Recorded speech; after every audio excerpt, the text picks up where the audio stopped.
Kawan, Bowos Project mempersembahkan sebuah kisah. Roman Pasir Pantai, sebuah kisah kecil untuk dikenang. Bab 1, Pertemuan.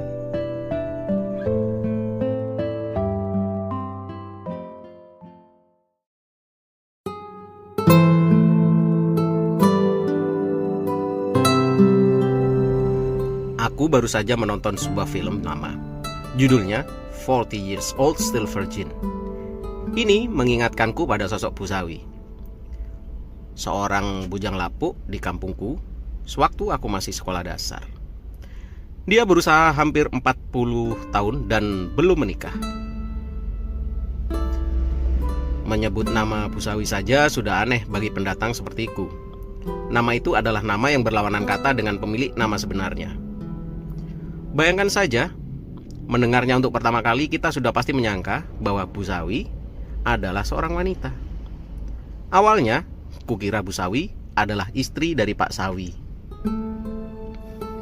Ternyata bukan.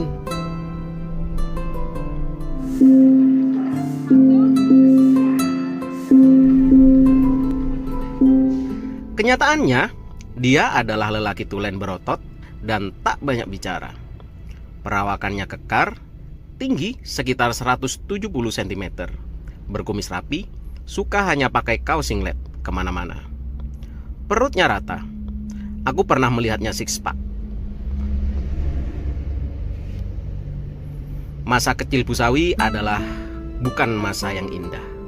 Setidaknya itu menurutku. Dia lahir di masa revolusi. Waktu itu adalah masa-masa yang sangat sulit. Ayahnya yang sangat renta pernah bercerita padaku.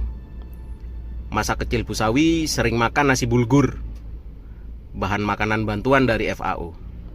Mereka bilang itu makanan dari Turki. Terserah dari mana asalnya, yang jelas tak enak rasanya, kasar di mulut. Begitu kata Busawi suatu ketika. Ayah Busawi sering kupanggil Mamak Busawi, yang artinya Ayah Busawi. Panggilan lama gaya orang tapal kuda bagian utara. Dia sudah ompong, sangat pendiam.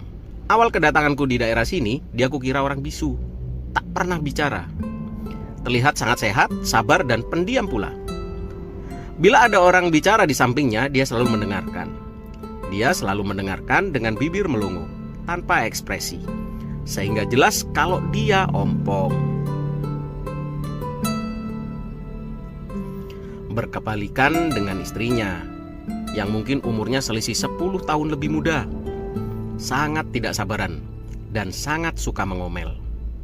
Seingatku, nama ibu Busawi adalah Simuna. Ada yang memanggilnya dengan kata Bu Muna. Beberapa memanggilnya dengan kata Mak Busawi. Serentak itu masih terlihat kecantikannya. Bisa kubayang betapa cantiknya dia dulu, berbanding lurus dengan keahliannya mengomel. Suatu ketika, aku sedang lewat depan rumahnya. Dari kejauhan saja sudah terdengar Bu Simuna mengomel. Panjang, hampir tanpa titik. Setelah dekat, aku baru tahu Mamak Busawi kena omel karena lengannya. Sejak Busawi belum lahir, Mamak Busawi bekerja di laut, buruh nelayan. Dia tak punya perahu. Jadilah dia kelasi sekaligus mualim, sekaligus teknisi mesin, sekaligus merangkap apapun yang dibutuhkan si pemilik kapal. Usut punya usut, bila ke laut, ternyata Mamak Busawi memakai baju berlengan pendek.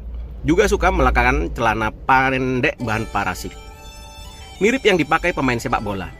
Dan setelah berlangsung bertahun-tahun, hasilnya saat itu baru disadari oleh Bu Simuna hari itu. Punggung tangan Mamak Busawi menghitam sampai sikunya. Begitu pula lutut sampai tumitnya. Terlihat jauh lebih gelap daripada pahanya. Kawan, bagaimana kamu bayangkan badan Mamak Busawi seperti apa bila telanjang bulat?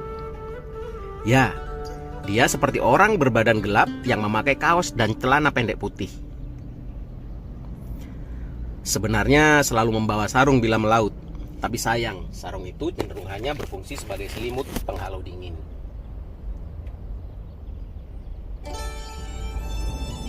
Omelan berlanjut, tak sepatah kata pun dibalas oleh Mama Busawi. Istrinya yang memang sudah terkenal seantero kecamatan sebagai tukang omel, bila sedang mengomel begitu, Mama Busawi hanya duduk sambil melungu. Tak menjawab sepatah kata pun. Keahlian ngomel Mama Busawi membuat siapapun berlidah keluh, tak mampu berucap sepatah kata. Mungkin lebih hebat dari orator partai politik. Kejadian hari itu seperti pentas monolog Butet Kertarjasa yang berpenonton satu orang. Akulah penontonnya. Coba kau lihat itu, celana panjang. Tak kurang kubikan celana trading. Banyak pula kaos lengan panjang. Tak satu pun dipakai. Dia memang tak tahu diurus. Tak punya telinga, seperti tuli. Lihat hitam tangannya ini. Kau pasti berjemur kayak ikan asin. Gosong jadinya. Itu omelan terpanjang yang bisa kuingat. Bu Simuna sambil menunjukkan lengan yang hitam sesiku. Aku memandang lengan Mama Busawi itu seolah-olah aku mendukung ucapan istrinya. Sebenarnya aku sangat kasihan dengan Mama Busawi. Entahlah, dia diam karena memang merasa bersalah atau karena rasa cinta pada istrinya. Sulit ku mengerti. Dia hanya melemaskan tangannya untuk bebas digoyang-goyangkan istrinya. Ditunjukkan padaku. Ekspresinya yang pasrah dengan mulut agak terbuka makin menegaskan bahwa sebenarnya giginya sudah ompong. Tak ada gigi sama sekali. Dengan tenang dia mendengarkan omelan istrinya. Mungkin dia sedang menikmati omelan itu. Atau mungkin sebenarnya dia ingin balas marah, tapi jiwanya tak mampu. Ini seperti sikap sebagian kita jika dimarahi Big Boss, bukan? Pilihannya hanya menunduk menerima, atau bulan depan tak terima gaji dari dia lagi. Mungkin kesabaran Busawi diturunkan oleh mamanya ini. Sabar luar biasa. Atau lebih mirip bodoh karena ditindas. Busawi tak tamat SMP, bukan hanya karena tidak ada biaya, lebih tepatnya karena tak ada waktu. Ketika kelas 1 SMP dia hanya bersekolah sampai kelas 2. Dengan pergi berjalan kaki ke Asembagus, 3 km jarak dari rumah. Kisah itulah yang ingin kuceritakan mengapa dia berhenti sekolah. Waktu itu hanya 2 di desa itu yang bersekolah SMP, Busawi dan Matlawi. Beruntungnya Matlawi karena dia bisa bersekolah sampai lulus. Seperti ini kisahnya. Seperti pada umumnya orang desa Jangkar, kecamatan Jangkar, hampir semua orang mempunyai ternak. Begitu pula Busawi mempunyai 2 ekor sapi. Dan seperti umumnya pula yang mempunyai ternak seperti hamba hewan ternaknya, mereka harus mencarikan makanan, memandikan, bahkan memanggil mantri bila ternaknya sakit.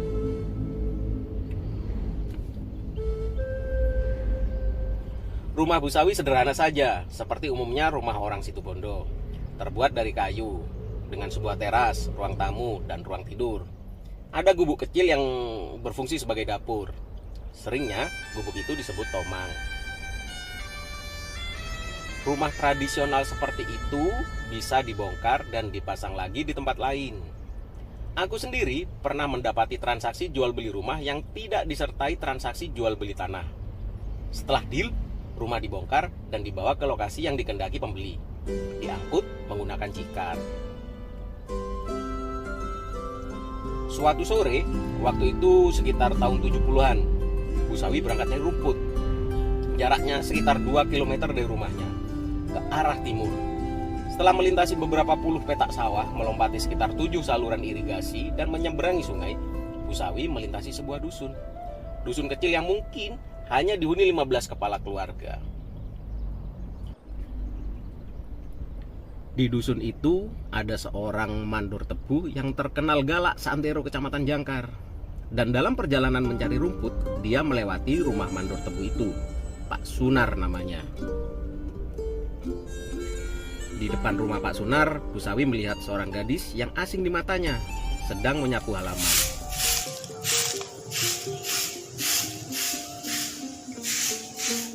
Dia memandang gadis itu. Busawi memandang gadis itu, tanpa sengaja gadis itu juga memandang Busawi.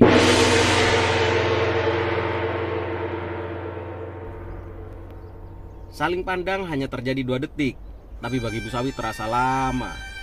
Waktu tiba-tiba terasa diam sesaat. Jarum dam dinding terasa berhenti berputar. Matahari terasa padam sinarnya. Semua di muka bumi lenyap. Saat pandangan berlangsung, hanya terlihat gadis berambut panjang itu agak membungkuk, memegang sapu, memandang ke arah Busawi. Pandangan Busawi juga ke arahnya. Dia memakai baju bergambar bunga-bunga hijau, sedikit mengkilap, memakai selendang kuning sebagai kerudung. Ujungnya dilingkarkan di leher, sedikit poninya menyembul. Amboi manisnya. Udara panas terasa sejuk. Teriknya matahari jadi tak terasa lagi. Angin kencang di ujung musim hujan itu terasa lebih lembut menghembus, menenangkan batin. Kicau burung pipit di sawah jadi semerdu burung kutilang dewasa.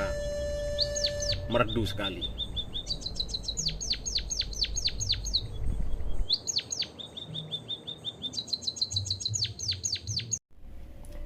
Apakah Busawi jatuh cinta?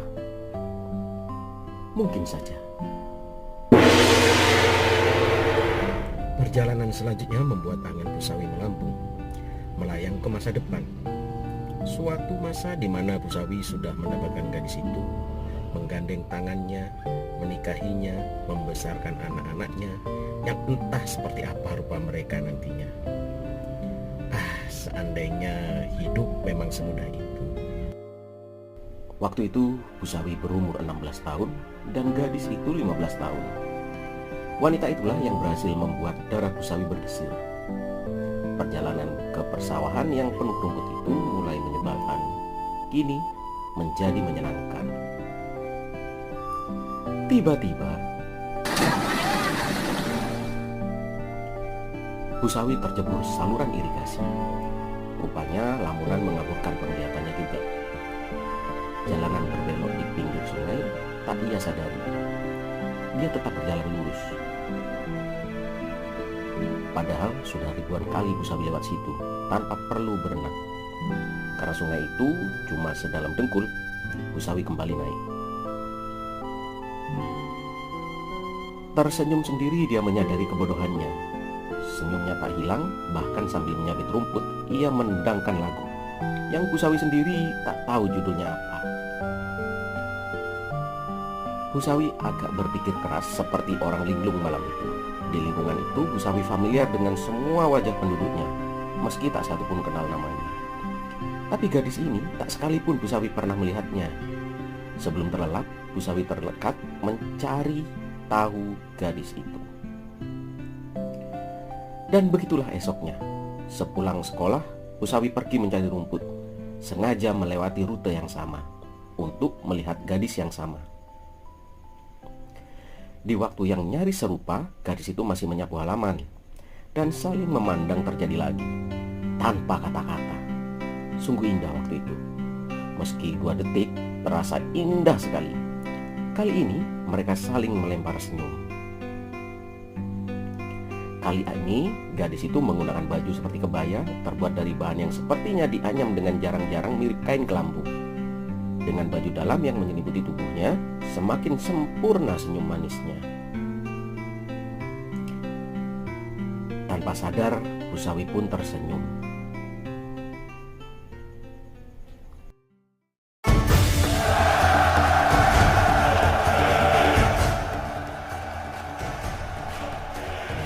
Bagaimana kisah selanjutnya, kawan? Apakah Busawi bisa berkenalan dengan gadis itu, mendapatkan namanya? Bagaimanakah caranya? Tunggulah kisah selanjutnya di bab 2 yang akan kami upload selanjutnya. Silakan subscribe dan klik tombol like, juga nyalakan loncengnya supaya Anda bisa mendapatkan pemberitahuan ketika kami mengupload kelanjutan dari kisah ini. Silakan share bila Anda menyukainya supaya teman-teman Anda juga bisa. Sampai jumpa.